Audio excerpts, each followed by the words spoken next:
What up, nation? Welcome to another edition of the WiseTake MLB DFS Wise stream at CK013 here. You can find me on Twitter at CK_013, and I, of course, am from the WiseTake Nation, which you can find on all the social media platforms listed below or directly at WiseTake.com if you're looking to take your DFS game to the next level. We are a premium DFS content provider, as well as a DFS community designed to make you a better DFS player. Go check us out.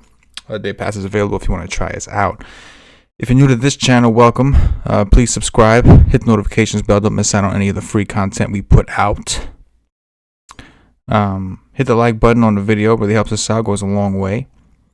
And, share the show. Subscribe, like, share. Leave some comments. Give me some feedback. Love to hear it. Last show of the week. We'll be back at it Sunday night. Again, covering slates Monday through Friday. Got NBA going on. NBA is winding down. We're coming to that point where we could really focus in on some baseball action, but we're enjoying the double dip, if you will. So I said in the Slack to MG, I said in the WiseTake, the MLB DFS channel, said in the Slack, today was easy. I said Alzolay and the Cubs, and so far that seems to be working out. Hopefully that holds true. But all in all, I mean, it came a lot easier than I thought. In all honesty, obviously, when I said it, I was the confidence was more of a lack of alternative options.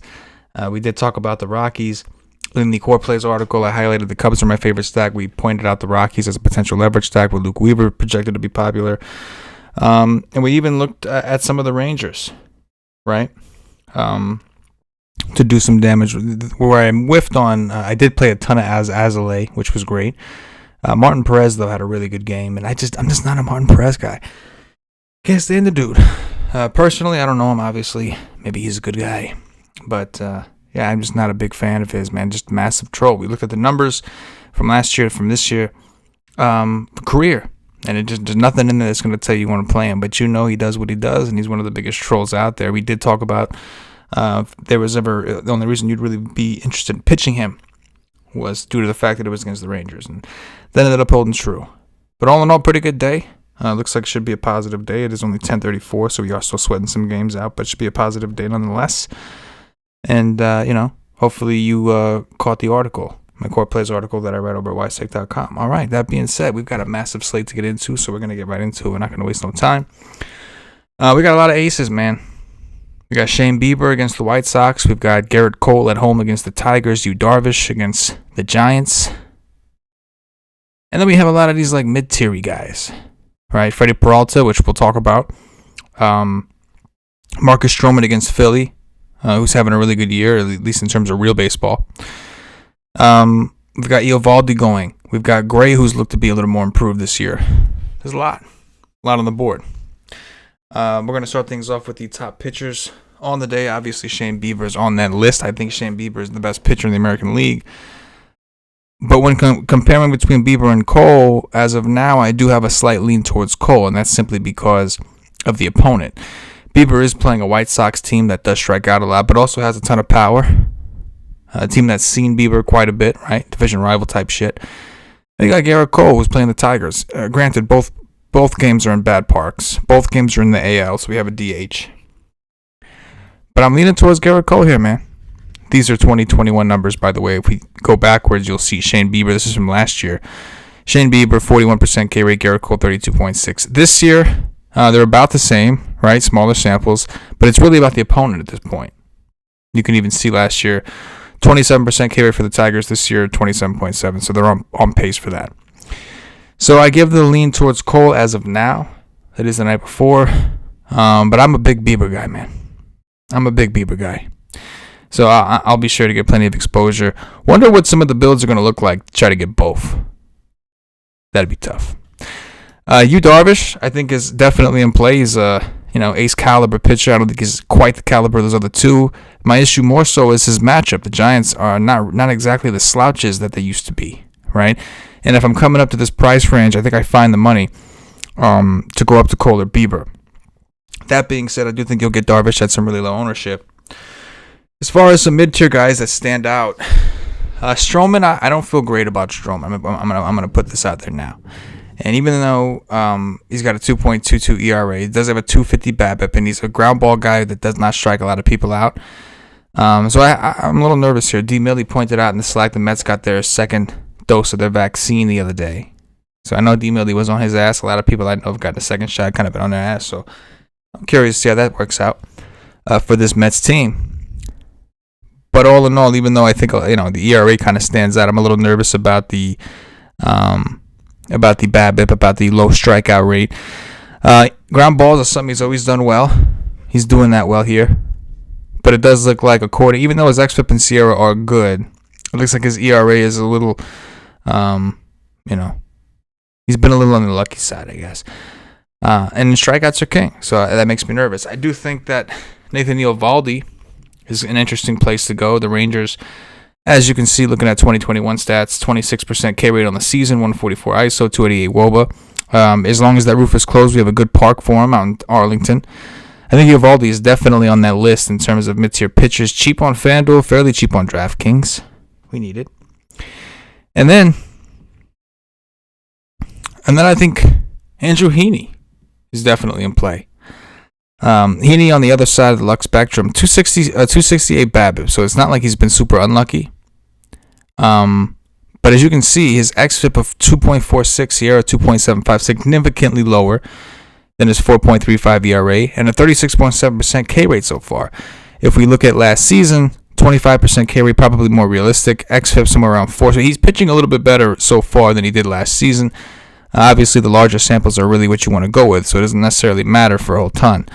But the matchup against Seattle kind of does it in. You got the park, Seattle's park, very pitcher friendly. We've got a 296 team WOBA, 148 ISO right now for the Mariners. Most importantly, a 25.4% K rate. So I think Heaney at 6,800. Look at FanDuel shows some respect on his name, 8,700. DraftKings just completely disrespected him. 68, I think, is in play. The problem with Heaney is, as we'll take a look at his last year's numbers. Hard contact and fly balls. That's one of the things Heaney's known for. So far this season, it hasn't been the case as much. 47.6% ground ball rate, 31% on contact rate. But I do expect that to kind of regress more towards his average, which makes me a little nervous. But I think for the price, I think it's just really cheap. Ton of pitchers we can get into. I'll get into a bunch of them in the article tomorrow. But we're going to move on to top offenses. So the first place we're going to look, being that there's no Coors, is going to be Coors Light, which is what we like to call TD Bank Park in Dunedin, Florida, where the Toronto Blue Jays are playing their home games. We've got the Braves against Robbie Ray. Could go either way. Robbie Ray is a guy that historically has shown some good strikeout stuff, right? Last year, 27% K rate. However, massive hard contact guy, 40.9%. Massive fly ball guy, 51.5%. This park shouldn't be a good combination for that. Last year, the Braves did strike out a pretty good amount, but they also were one of the top offenses in the league, and they've been on pace for that this year as well. One of the top offenses in terms of numbers this year, production, but a 24.2% K rate, which is fairly high. Robbie Ray, 2.81 ERA. Then we look at his BABIP of 238. He's been extremely lucky. Still giving up fly balls. Hard contact rates have been down a little bit, which has probably led to his BABIP being lower. But you can see a 4.86 Sierra. xFIP, 4.94 Sierra. He's just not good. I'm going to take some stabs at Atlanta. I expect Atlanta to be popular, but I'm definitely going to take some stabs at Atlanta. No doubt. On the other side of this game, we've got Drew Smyly pitching against the Blue Jays. The Jays are suspect against lefties. They have a lot of righties, but they're suspect against lefties. There's definitely potential for this to go south for them, especially if they end up chalk, which they may, though chalk on a slate this size is usually not as bad. So far, Smiley's been a little, 7.2 ERA speaks for itself. The Ks have been down. That was a big thing for him last year. He did have a really strong strikeout rate. You can see last year he looked good, right? Still gave up a lot of hard contact, but he looked pretty good. 2.56 xFIP, 2.86 Sierra. Everything looked good. So far this year, it hasn't gone up to that start. He could regress towards that. His Sierra is not terrible at 3.99. But right now, he's giving up a lot of fly balls and a lot of hard contact. And so I'm going to lean towards Toronto, obviously. put them as a top offense on our first look for sure, and we'll have to kind of weigh our ownership to see which way we go. We've got Mad Bum on the slate. Madison Bumgarner going to continue to attack him. He had one good game, I think, coming off of a no-hitter that was only 7 innings, so it doesn't really count as a no-hitter. Shame on that. He's playing the Rockies, who aren't as good away from Coors, but I just don't think Mad Bum's any good. That's the bottom line. Giving up a lot of fly balls, giving up a lot of hard contact. We're looking for home runs, right? Home runs are king in baseball. Strikeouts are king in baseball. We're looking for home runs and strikeouts. And when I look at Mad Bum, I'm looking for them home runs, man. That's the bottom line. So we'll check and see what the status is of the roof. 6.31 ERA, 4.61 xFIP. The xFIP and Sierra are lower than his ERA, but they're still not really good. So I do lean towards the Rockies. Next up, we've got the Reds against Jake Arrieta. Arrieta's another one that seems like he's been a little on the lucky side so far. 2.57 ERA looks great, but a 4.63 xFIP, 4.45 Sierra, not very good. 260 BABIP tells us he's been a little lucky. He's normally a big ground ball guy. He's been giving up a lot of fly balls, and the hard contact's creeping up. Now this game is in Cincinnati, Great American Small Park, against a pretty potent Reds offense. So yeah, I like the Reds. I think that they could be one of the sneakier teams. People often overlook the Reds, but they're obviously a pretty good offense, and they have a phenomenal park for hitting. Just phenomenal. So I do like that. Last team I'll talk about for the top offenses section of today's show will be the Yankees against Tyreek Skubal. Can't forget about the Yankees. Yankees have been a disaster, but Skubal has been... Tarek, is that his name? Tarek Skubal has been a little more of a disaster. So 5.21 ERA, as if that wasn't bad enough. 6.56 xFIP, 5.73 Sierra. So your ERA is 5.21, and it's lower than your xFIP and Sierra. That's not good, right? Only a 19.3% K rate. 245 BABIP. So of the balls getting put in play, he's been on the lucky side. 61.4% fly ball rate in Yankee Stadium. Yes, this game is in Yankee Stadium. So while the Yankees have not been good, the Yankees have been struggling. They get a lefty. Very right-handed team is going to get a lefty at home, where they've always played better, who has a 61% fly ball rate, an xFIP of 6.56 and a Sierra of 5.73. Yankees should be popular, but for good reason. This is a really good offensive spot here. And that's the top offenses that we've got. Wow, this whole time I'm sitting here sorting through my stats, and you guys can't even see shit. My bad on that one, man. My bad on that one. What I was trying to show you was that we got the 2020 and the 2021 stats here. So I got them on two different sheets, just so we can see it. I'll do a quick review of Mr. Tarek Skubal and his 6.56 xFIP, 5.73 Sierra, 61% fly ball rate. It's all in here. I'm not making this shit up. It's all in here. It's all data. You know what I mean? It's all data. That's going to be it for the top offenses. Things to watch. I'm curious. Dodgers versus Freddie Peralta. Peralta's looked really good this season. 41.8% K rate, 3.02 Sierra, 3.13 xFIP. Everything looks solid. Does give up a lot of fly balls. That's his thing. Playing one of the top offenses in the league. And his price has been reduced because of it. Dodgers were just shut out on a small slate. Probably is chalk. I didn't check their ownership. I'm sure they were popular. Against Lauer and company. I don't think people will be willing to play Peralta against them, but I don't think people are willing. I don't know if people are willing to attack Peralta. Peralta's a two-pitch pony. I'm a little surprised that he's able to put this kind of season together. Last season, Peralta did show similar upside. I think he's a solid pitcher. I've gotten over the whole thing. I think he's a solid pitcher. It's just about matchup, and I'm a little nervous about this one for him, but I'm very curious to see which way this goes. That's something to keep an eye on. High upside offense against a pretty good pitcher with strikeout upside. What wins out? Could be nothing, or it could be something at low ownership. John Gray against the D-backs.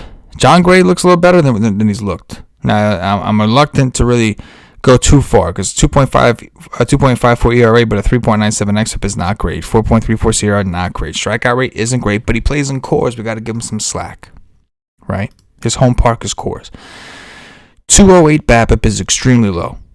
That shit's going to average out at some point. But his ground ball rate looks healthy too. And while the D-backs don't strike out a ton, they can be a weak offense from time to time. Let's be real about it, right? Especially depending on who they put out there. So I'm curious to see what wins out here. John Gray, who has struggled with lefties, or the D-backs who have a lot of lefties, but, is what it is. Last but not least, last spot that I got my eye on, at least on the first look, is Oakland against John Means. This game is in Oakland, which sucks. Oakland has good numbers against lefties, but they can also strike out with the best of them. John Means, 1.50 ERA, getting a massive park boost, right? But a 4.21 Sierra xFIP, 3.93 Sierra. Not that they're awful, but they're obviously a lot worse than his 1.5 ERA would indicate. 25% K rate is pretty solid, and the A's do have strikeout potential. 205 BABIP, indicating he's been a little on the lucky side. Massive fly ball guy. The A's already hit a lot of fly balls. That's one of their things. I'm curious to see what wins out here. If this game was in Baltimore, I'd be all over Oakland because it's in Oakland on a massive slate. Right now, I just got to step back, just watch it from the outside looking in. But I'm interested. No doubt I'm interested.